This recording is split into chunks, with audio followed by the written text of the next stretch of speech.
If you're familiar with the Lowe's cashback program, you probably know that you get the Lowe's money, you have to spend it or it expires.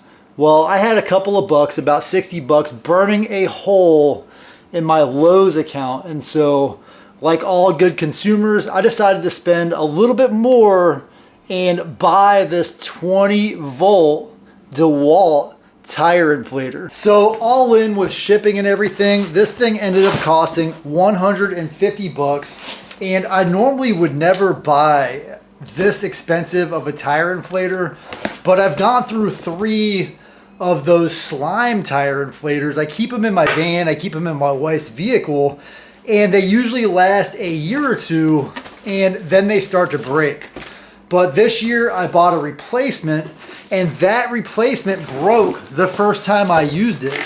The little latch that closes on the Schrader valve popped right off in the first use, and so I decided I wanted to upgrade to something a little more substantial. So I hope that this Lowe's tire inflator will get the job done that I need it to do.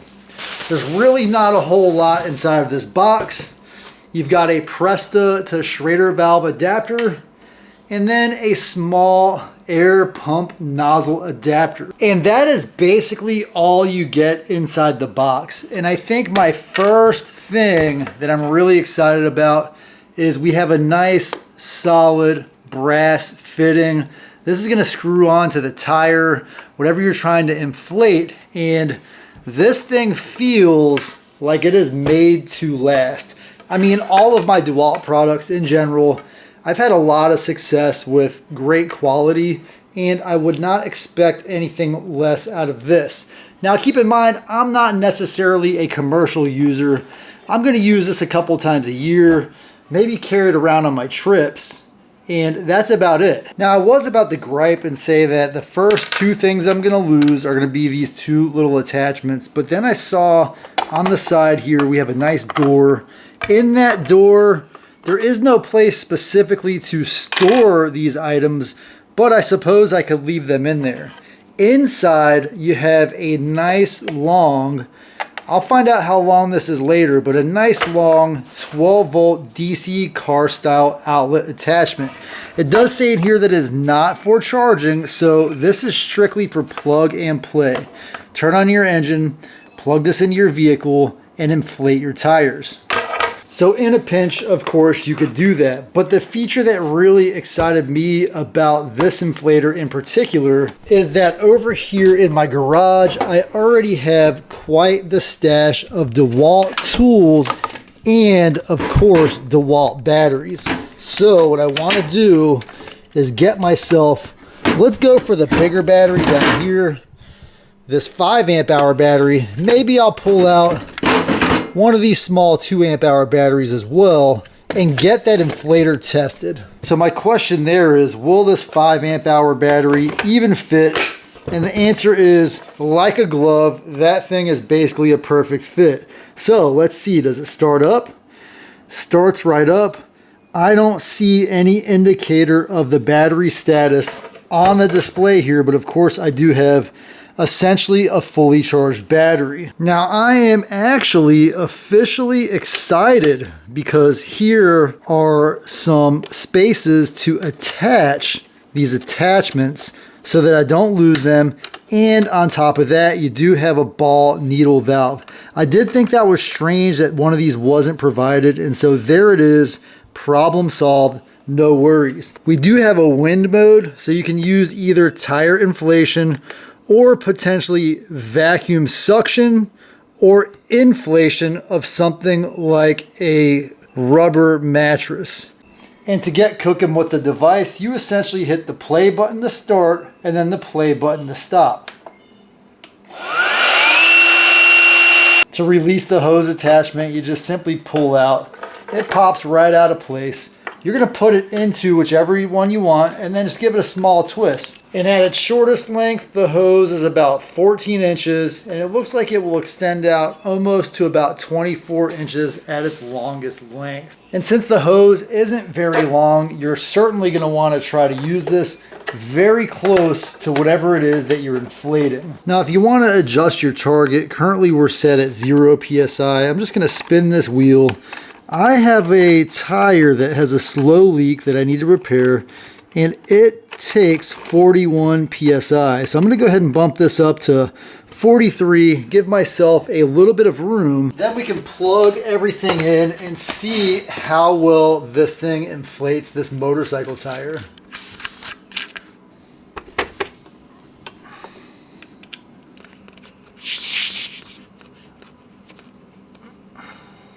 So we've got everything plugged up. Let's turn on the power and see what it says. So I'm down to 34.9 PSI on the gauge here. Let's go ahead and hit start and see what happens. Well, I do have to reset the dial since it shut off between when I first set it a moment ago. We'll go ahead and go up to 44 and see how it performs. Now I do wonder if that is a battery gauge right there or if that is related to the pressure that I have it set. Let's find out. And honestly, I was standing up to take a couple of shots of this thing working, and it filled up actually almost in no time. So I'm satisfied with the performance of that. I know that's only one tire, but the biggest performance note I would like to point out for this is it didn't really seem faster than one of those slime inflators. And I think that is going to be even more evident when you end up using one of these 12 volt outlets. Because what you don't want to do with a 12 volt outlet is, of course, blow it. Usually they're 10 amp fuses, and so you are limited to the amount of power that you can pull with an outlet like that. I had hoped maybe this would be a little more powerful with the battery because it can pull a higher amperage from the battery directly. But overall, it's a reasonable amount of air. It will take a little bit of time to inflate a tire from completely empty. I think we certainly do want to know how long will it take to fill up a full-size tire. And in fact, this tire doesn't even have a valve stem in it. So let me go find a valve stem, put one in here, and see how long does it take to fill up this mid-size truck tire. And fortunately, I do keep a couple of Schrader valves floating around. And if you don't have one of these little Schrader valve tools, probably one of the best investments you can make, especially if you plan to do any tire maintenance. This will help you just make sure that you can remove or add these to your tires as needed. Now let's get this hooked up and get cooking with electricity. I am not going to bore you guys with a time lapse, but what I want to do is get this set up to 35. And my favorite thing about this dial so far is the dial just moves. A lot of these you have to hit the plus or minus button multiple times. Can be just a pain, but what I want to do here is get myself a timer and fill this up to 35 PSI, which is a pretty standard light truck pressure. And I will check back in when this is done. 3, 2, 1, go.